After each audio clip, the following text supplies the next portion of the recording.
Issue 184.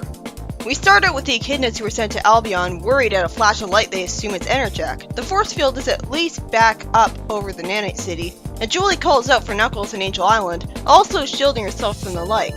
Supersonic then attacks Knuckles instead of Finidus for some reason, and taunts him, "What about Hyper Knuckles? Or are you afraid of being pink?" He then breaks Knuckles' Enerjack staff, saying that weapons aren't his thing. Sonic is of course invincible to the energy blast that follows, making Knuckles look silly for even trying that since he should know what the result will be. Julie tells Locke off that he's had plenty of chances to destroy the son he hates. And Locke insists he doesn't hate Knuckles, he hates what he's become. Sure, that's why I tried to kill him. Archimedes stands up to Locke that it's all his fault that he's this way, and Julie says to Archimedes teleporting away that she wants to see if she can go help Sonic and the Guardian that she loves enough to rescue. Sleuth, who's gained so much weight that I didn't even recognize him last issue, says that Finidus only paid the Destructix to destroy the weapon and says to everyone to fall back. Fiona asks Scourge in confusion if he's coming to the warp ring, and Scourge says with his arms crossed and a smile, "Actually, Sweets, I've got a better idea." Oh, he called her Sweets, that's sweet. He didn't have to do that, I expected him to only call her Babe to avoid looking like a softie. He admits to Fiona that Sonic said some stuff to him that got him thinking about who he is and what he can really do. The really do part came out of nowhere. All Sonic said was he could be good like him if he did good, which he clearly did since look at Scourge's horrified expression. Then he creates a portal and explains that he supercharged his warp ring to take him and her where he can get those answers about who he really is. Fiona's hesitant about leaving Mobius, probably since she's so attached to her home, showing the good in her once again because you'd think a villain like her wouldn't give a shit, and wouldn't be loyal in any way to her world. Scourge then explains a fight like this is going to tear the planet apart. Finidus probably planned it this way. There's nowhere in Mobius to run to. I guess he's insecure enough that he doesn't think he can take Enerjack and stop the fighting himself. Well, he's right, but still, more proof that he's not 100% confident. He could turn Super too and join in if he wanted, and you'd think he'd want to do it to have an exciting fight and show off his power, but maybe he's refusing to do that just because Sonic is already doing that. He then says cheerfully, "Come on babe, it'll be fun." And Fiona heartwarmingly takes his hand from behind, saying, "It always is with you." I wish we could have gotten to see more of that fun to get better context for why she's saying that, because so far the entire extent of their interaction has just been them bickering because Fiona's the more moral of the pair. It's a shame the way she's drawn to smile here though. It could have been sweeter if the smile was more obvious than her mostly just looking annoyed. Knuckles, after his helmet's taken off, warps Sonic underground, who immediately lampshades that he tried to stop a burrowing species by burying him, and spin dashes upwards to hit him, saying, "Doofus." He kicks Knuckles afterwards, making him fall, and he thinks that his positive aura should have broken the dark magic on him by now, although he can at least see some progress. What progress? Naturally, Finidus tells Julie and Archimedes that they're in no position to do anything to him. He then explains that he couldn't stop this, even if he wanted to. The hex he placed on the Master Emerald binds it to his will, and the minute Knuckles tapped into its power, his intentions became bent to Finidus' ideals. Then why did Knuckles simply send echidnas to Albion, send dingoes to the desert, and campaign against technology? None of which had anything to do with what Finidus wanted. Why didn't he just destroy everything immediately like Finidus wanted if he was totally brainwashed? Then Finidus lampshades why the hell Sonic could use Master Emerald he hacked without being brainwashed himself. I guess it's supposed to be because he's so stubborn, a leech style, but since Knuckles is just as stubborn, if not more so, I'd say it's more him being a Gary Stew. Finidus explains that he can't stop the hex because he locked it, and to break the hex in his control, someone would have to sacrifice their own life, because bullshit.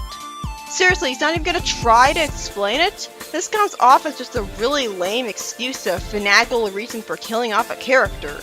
If the hex is locked and thus unbreakable, why would someone killing himself break it? Julie and Archimedes both prove their loyalty to Knuckles, being totally willing to sacrifice their lives for him, and then Locke shows up to redeem himself, saying that he'll make the sacrifice. Then Finidus attacks them, saying he wants the world to be destroyed because he's cynical for no adequately explained reason, and Archimedes teleports him away with him.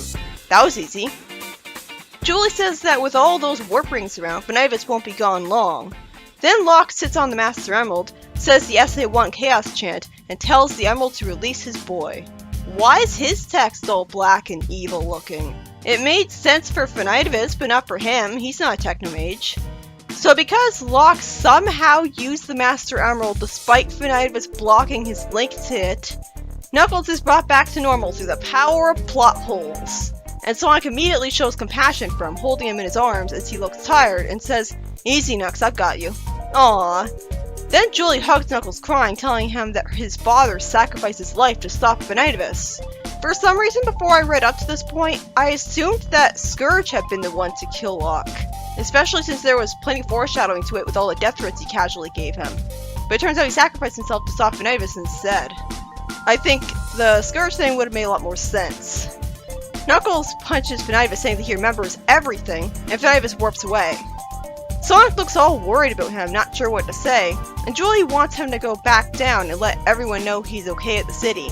The story ends with Knuckles deciding that his character development to fight Eggman was a mistake, and he'll stay on the island to guard the Master Emerald from now on, putting him back to his game self.